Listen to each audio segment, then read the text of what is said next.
नमस्ते छात्रों, मैं हूँ कल्पना शेजवल, हिंदी अध्यापिका, Gokhale education society HL high school Marathi medium Ozar से आप सबका स्वागत करती हूँ।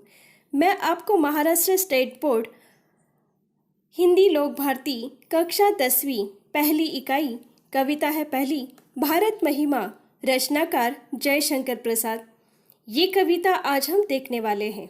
रचनाकार जयशंकर प्रसाद छायावादी युग के प्रतिभावान कवि हैं। इनका जन्म 1890 वाराणसी उत्तर प्रदेश में हुआ और मृत्यु 1937 वाराणसी उत्तर प्रदेश में हुई। जयशंकर प्रसाद जी छायावादी युग के 4 स्तंभों में से एक हैं।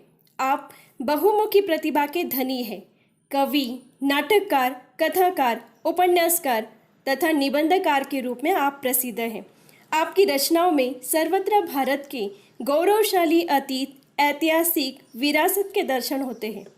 आपकी प्रमुख कृतियाँ हैं काव्य संग्रह झरना, आंसू, लहर, महाकाव्य है कामायनी, ऐतिहासिक नाटक है स्कंदगुप्त, चंद्रगुप्त, ध्रुव स्वामिनी और कहानी संग्रह है प्रतिध्वनि, आकाशदीप, इंद्रजान। उपन्यास है कंकाल, तितली, इरावती। प्रस्तुत कविता में कवि ने अपने देश के गौरवशाली अतीत का सजीव वर्णन किया है।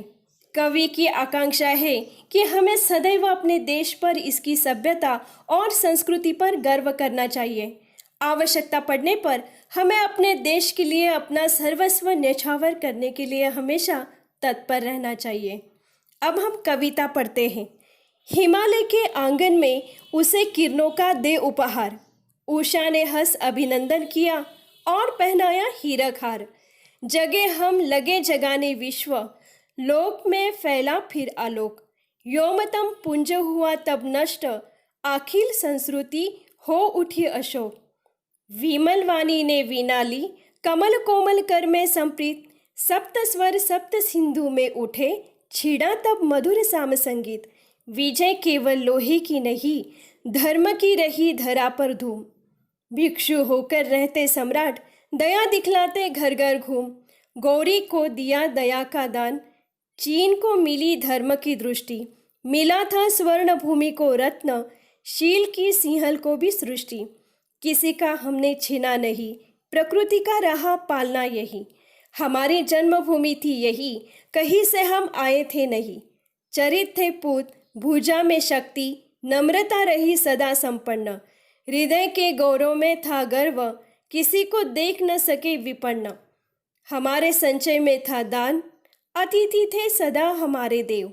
वचन में सत्य, हृदय में तेज, प्रतिज्ञा में रहती थी टेव। वही है रक्त, वही है देश, वही साहस है वैसा ज्ञान। वही है शांति, वही है शक्ति, वही हम दिव्य आर्य संतान। जिए तो सदा इसी के लिए, यही अभिमान रहे यह हर्ष। निछावर कर दे हम सर्वस्व, हमारा प्यारा भारतवर्ष। अब हम पहली पंक्तियां देखते हैं।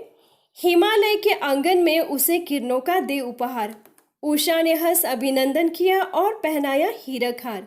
उपहार मतलब भेंट, हीरक हार मतलब हीरो का हार और अभिनंदन स्वागत। प्रकृति ने हमारे देश भारत की रचना बड़े प्यार से की है। हमारा देश हिमालय की गोद में बसा हुआ है। कवि भारतवर्ष की महिमा का गुणगान करते हुए कहते हैं कि सूर्य सबसे पहले अपनी किरणों की भेंट हिमालय आंगन अर्थात भारतवर्ष को देता है। तब ऐसा लगता है मानो हंसकर वह भारत भूमि का अभिनंदन कर रही हो। ओस की बूंदों पर जब प्रातःकालीन सूर्य की रश्मियां पड़ती है तो ऐसा लगता है जैसे उषा ने भारत को हीरो का हार पहना दिया हो। अब हम दूसरे पंक्तियां देखते हैं। जगे हम लगे जगाने विश्व, लोक में फैला फिर आलोक। व्योमतम पुंज हुआ तब नष्ट, अखिल संस्कृति हो उठी अशोक। आलोक का अर्थ है यहाँ पर प्रकाश, व्योम का अर्थ है आकाश और तम का अर्थ है अंधेरा। पुंज का अर्थ है समूह, अखिल का अर्थ है संपूर्ण और संस्कृति का अर्थ है संसार। अशोक का अर्थ है शोक रहित, यानी दुख शोक दूर होना। सबसे पहले ज्ञान का उदय भारत में ही हुआ, अर्थात सबसे पहले हम जागरूक हुए। फिर हमने पूरे विश्व में ज्ञान का प्रसार किया और इसके कारण संपूर्ण संसार प्रकाशमय हो गया और अज्ञान रूपी अंधकार का विनाश हुआ और संपूर्ण सृष्टि के सभी दुख शोक दूर हो गए। बस यहाँ तक देखेंगे, आगे का हिस्सा हम अगले वीडियो में देखेंगे।